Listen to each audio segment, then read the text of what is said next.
Salut à tous, c'est Pang de la chaîne, bienvenue sur cette vidéo qui aujourd'hui va parler analyse transactionnelle, triangle de Karpman et posture. Alors, il y a 2 jours, je vous proposais un audio concernant la posture de parent et la posture de parent qu'on pourrait reprendre avec le triangle de Karpman. Donc, je vous rappelle le triangle victime, sauveur, bourreau. Et ce qui arrive assez souvent sur des postures internes, c'est qu'on a aussi à l'intérieur de nous des postures sauveur, bourreau ou victime. Et vu qu'on sait qu'on passe de l'un à l'autre, on peut imaginer qu'on a des partitions de nous-mêmes qui sont basées sur parents bourreau, parents sauveur, parents victime, et après enfant sauveur, enfant bourreau, enfant victime. Celui où là, moi, je vous propose de le laisser plutôt neutre, c'est l'adulte. L'adulte, Berne, et je pense que beaucoup de praticiens, de façon générale en psychothérapie, admettent que l'adulte, c'est l'état interne dans lequel on cherche à amener notre partenaire quand on est en psychothérapie, ou que nous, quand on est en train de bosser sur nous, on est en train de se dire non, là, il faut que je reprenne une posture adulte, c'est-à-dire qu'ils prennent en compte le rapport enfant, la posture enfant, et la posture parent. Et la posture parent dans ses différentes variables. Donc, on peut admettre que parent-enfant sont des dissonances internes. D'accord ? S'il y en a un qui est trop présent, si je suis trop parent ou si je suis trop enfant, je suis en déséquilibre et donc, très certainement, je ne suis pas forcément hyper bien dans tel ou tel domaine de ma vie. Bien sûr, je peux être parent à un endroit, enfant à un autre endroit, adulte à d'autres. D'accord ? La difficulté de maintenir la posture d'adulte, elle est toujours assez complexe parce que il y a un moment où parfois on a trop d'émotions ou au contraire on a un ensemble de règles, de cadres, un surmoi, on pourrait reprendre d'un point de vue freudien, qui nous fait rentrer, qui nous font rentrer dans des patterns, des schémas et des modèles qu'on a automatisés quand on était enfant ou des réponses qu'on a eues à des modèles à un moment donné en se mettant en parent. Ce qui m'intéresse là, c'est fusionner le Karpman. Je vous rappelle, Karpman avait été assez étonné de voir comment son système avait été repris et développé. Et c'est d'ailleurs amusant de lire ses interviews où il dit « Moi, je ne m'attendais pas du tout à ce qu'on traite mon triangle grammatique de cette façon-là. » Donc le Karpman, aujourd'hui, on le présente très couramment avec cette notion parent, avec cette notion victime, bourreau, sauveur. Ce qui m'intéresse, c'est de se dire, à l'intérieur de nous, si on reprend nos postulats, je suis en parent ou je suis en enfant, comment on a développé nos parents. On sait que logiquement, il y a le parent normatif et le parent bienveillant, en tout cas dans la cartographie AT, comme les cartographies hypnotiques, conscient, subconscient, inconscient, les cartographies AT, elles sont fausses. Mais elles nous permettent d'avoir, c'est un paradigme de base, un axiome entre guillemets, qui nous permet d'avoir une théorie psychique sur les personnes. Donc, cette notion de parent normatif ou bienveillant est intéressant à prendre en compte parce que, à certains moments, on peut se rendre compte que il peut y avoir un équilibre si on a parents bienveillants, parents normatifs, mais parfois il y a peu de parents bienveillants, il y a beaucoup de parents normatifs, ou beaucoup de parents bienveillants et peu de parents normatifs à l'intérieur de nous.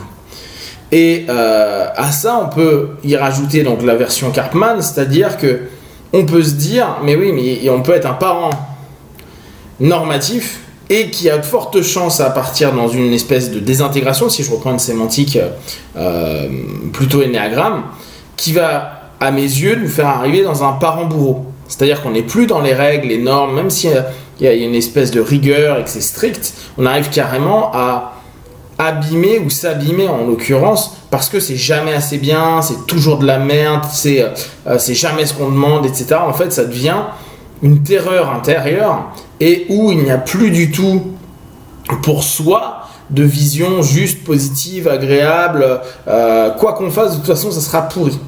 Et le parent normatif, il est rarement à cette notion-là. Il peut être dur, il peut être strict, mais il n'est pas bourreau. Le côté bourreau, c'est le côté je me casse constamment, je me dévalue constamment, je me trouve toujours un truc à dire non mais c'est pas assez bien, oui mais là t'as fait le top du top, non mais c'est pas assez bien, c'est naze, faut que j'aille plus loin. Comme si on était constamment en train de se mettre, et donc à ce moment-là, si je suis un parent bourreau, bah je papote à qui? À l'enfant victime. Qu'importe qu'il soit enfant adapté ou qu'il soit enfant libre, hein. Je vous rappelle, dans l'enfant adapté, il y a enfant rebelle aussi, mais dans l'enfant adapté ou enfant libre, bah il peut y avoir juste l'enfant victime.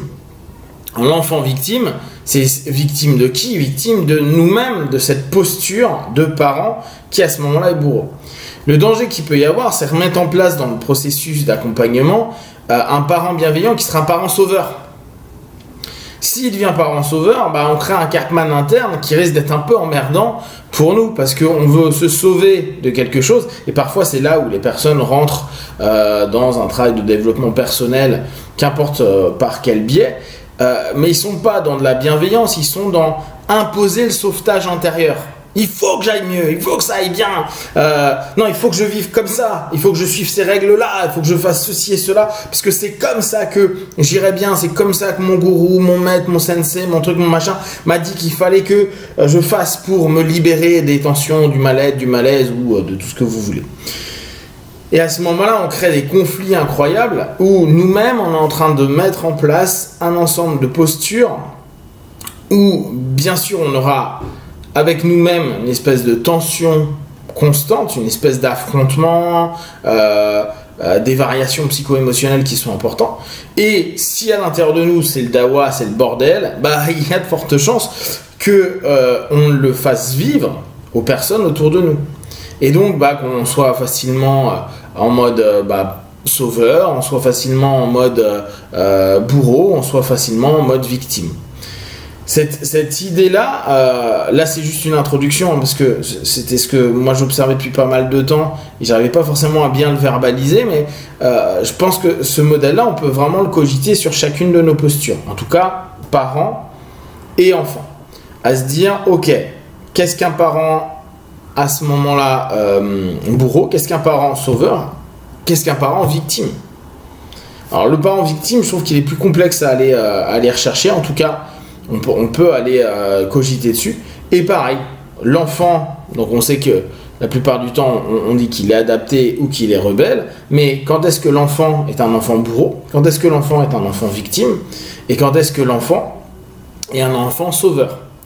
Et ça va être assez facile à trouver, peut-être plus que le parent, parce que souvent l'enfant est lié à notre histoire et ce qu'on a pu vivre en tant qu'enfant, et là non plus en niveau postural, mais en niveau vécu. Et il est possible qu'on ait été des enfants victimes, qu'on ait été des enfants bourreaux et qu'on ait été des enfants sauveurs. Par exemple, là, quand je pense enfant sauveur, c'est l'enfant qui d'un coup a eu un job de gérer ses parents parce qu'un des deux parents était malade ou a senti qu'il fallait qu'elle fasse le boulot de sa mère ou de son père pour gérer le petit dernier ou les petits derniers qui arrivent, et donc il se met en enfant sauveur. Donc il se met enfant adapté, mais certainement en mode sauveur. Donc c'est plus du tout quelque chose de sain en interne, c'est complètement quelque chose qui amènera dans un rapport, que ce soit avec la mère ou avec le parent, on va dire qu'il y a un problème, à un moment ou à un autre, elle deviendra automatiquement enfant victime. Et elle en voudra certainement à ses frères, ses sœurs, d'une façon ou d'une autre. Donc elle sera bourreau, et ainsi de suite. Donc à ce moment-là, on a une vraie démarche où on peut retravailler nous, en tant qu'accompagnants, et puis surtout sur nous-mêmes, de se dire, ok, là je suis plutôt quoi? Je suis plutôt en enfant? Est-ce que je suis plutôt en adulte? Est-ce que je suis plutôt en parent? Si je suis en parent ou en enfant, c'est-à-dire en déséquilibre interne, est-ce que je suis en parent normatif? Est-ce que je suis bienveillant? Ou est-ce que je commence à rentrer dans un Karpman? Et pareil en termes de nos postures d'enfant. À partir de là, on a une recherche d'équilibre, et c'est vraiment ça qui va nous intéresser, toujours avec le principe pratique, psychothérapeutique, la création d'options et donc de réponses potentielles pour pouvoir modifier les patterns, ralentir ou les accélérer, voire parfois les faire dérailler ou rajouter quelque chose dedans. Si vous avez des questions et des remarques, partagées sur Facebook, YouTube, j'y répondrai le plus rapidement possible. Et comme d'habitude, de tout ce que je propose, ne prenez que ce qui est bon et juste pour vous. Testez, observez, analysez et concluez. Be one. Ciao.